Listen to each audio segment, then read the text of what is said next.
നെയ്യ് അതിലേക്ക് ഒഴിക്കുക. നമ്മൾ കയ്യിൽ പിടിച്ച് നോക്കിക്കഴിഞ്ഞാൽ ചെറിയൊരു വില ഉണ്ട്.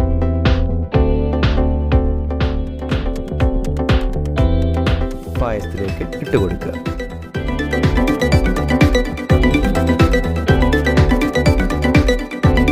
ഒന്നതാണ്ട് കുറുകി ചേരുന്നത് വരെ ഇളക്കി കൊടുക്കുക.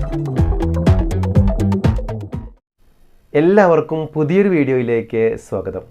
ഇന്നത്തെ വീഡിയോയിൽ ഞാൻ പറയാൻ പോകുന്നത് സാധാരണ ഈ അമ്പലങ്ങളിലൊക്കെ വയ്ക്കുന്ന ഒരു പായസമാണ് കഠിന പായസം അല്ലെങ്കിൽ നെയ്പായസം. ഭയങ്കര ടേസ്റ്റി ആയിട്ടുള്ള ഒരു പായസമാണ് ഈ കഠിന പായസം. ഫ്രിഡ്ജിലൊന്നും വെക്കാതെ നമുക്ക് 2-3 ദിവസമൊക്കെ അത് സൂക്ഷിക്കാൻ പറ്റും, ഒരു കേടും വരില്ല.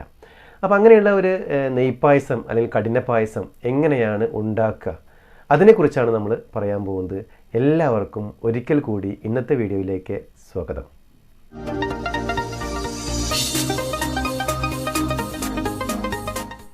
ഇന്ന് നമുക്ക് അമ്പലത്തിലൊക്കെ ഉണ്ടാക്കുന്ന പോലെയുള്ള നെയ്പായസം അല്ലെങ്കിൽ കഠിന പായസം എങ്ങനെയാണ് ഉണ്ടാക്കുക എന്ന് നോക്കാം.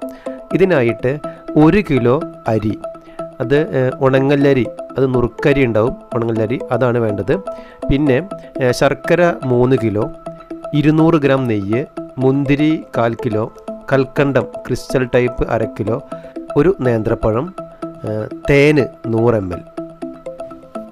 നമ്മൾ ആദ്യം ചെയ്യുന്നത് ഒരു ഉരുളിയിൽ അരി നല്ലവണ്ണം കഴുകിയിട്ട് കുറച്ച് വെള്ളം, അരി വേവാൻ പാകത്തിനുള്ള കുറച്ച് വെള്ളവുമായിട്ട് അടുപ്പത്ത് വെച്ചിട്ടുണ്ട്.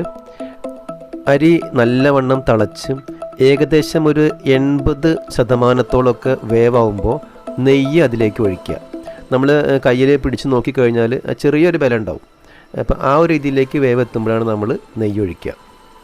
നെയ്യ് ഒഴിച്ചതിന് ശേഷം നല്ലവണ്ണം ഇളക്കുക. നെയ്യ് ഒഴിച്ചു കഴിഞ്ഞാൽ നല്ലവണ്ണം തിളയ്ക്കണം. അപ്പോൾ കുറച്ച് നേരം നല്ലവണ്ണം തിളയ്ക്കണം.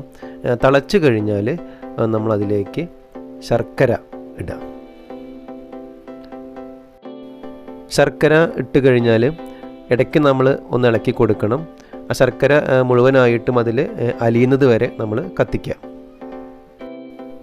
ശർക്കര ഒരുമിച്ചിട്ട് അങ്ങോട്ട് കൊട്ടരുത്, അത് കുറേശ്ശെ ആയിട്ട് ഇങ്ങനെ നമ്മൾ അതിലേക്ക് ഇട്ട് കൊടുക്കുകയാണ് വേണ്ടത്.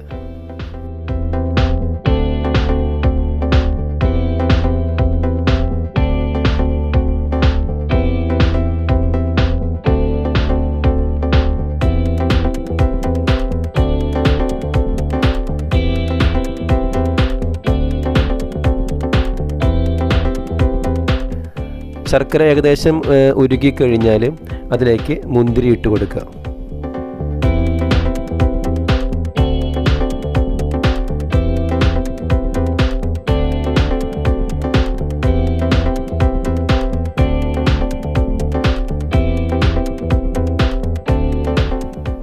മുന്തിരിങ്ങ ഇട്ടതിന് ശേഷം ഒന്ന് തിളയ്ക്കണം. തിളച്ച് കഴിഞ്ഞാൽ നേന്ത്രപ്പഴം, ഒരു നേന്ത്രപ്പഴം നമുക്ക് വേണ്ടത്. ആ ഒരു നേന്ത്രപ്പഴം 4 പൊളിച്ചിട്ട് ചെറിയ കഷ്ണങ്ങളാക്കിയിട്ട് പായസത്തിലേക്ക് ഇട്ട് കൊടുക്കുക.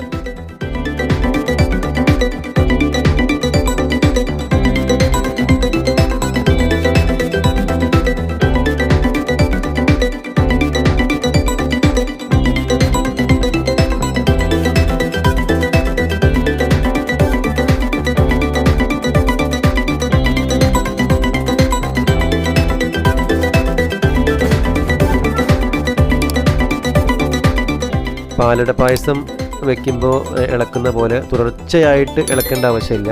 ഇടയ്ക്കിടെ നമ്മളൊന്ന് ഇളക്കി കൊടുക്കുക. എന്നിട്ട് ഒന്നതാണ്ട് കുറുകി ചേരുന്നത് വരെ ഇളക്കി കൊടുക്കണം.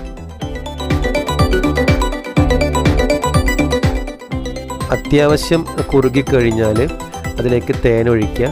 അതിനുശേഷം കൽക്കണ്ടം എന്നിവ ചേർത്ത് നല്ലപോലെ ഇളക്കുക. നമ്മുടെ നെയ്പായസം ഇപ്പോൾ റെഡി ആയിട്ടുണ്ട്. നല്ല ടേസ്റ്റിയുള്ള ഒരു പായസം തന്നെയാണ് നെയ്പായസം.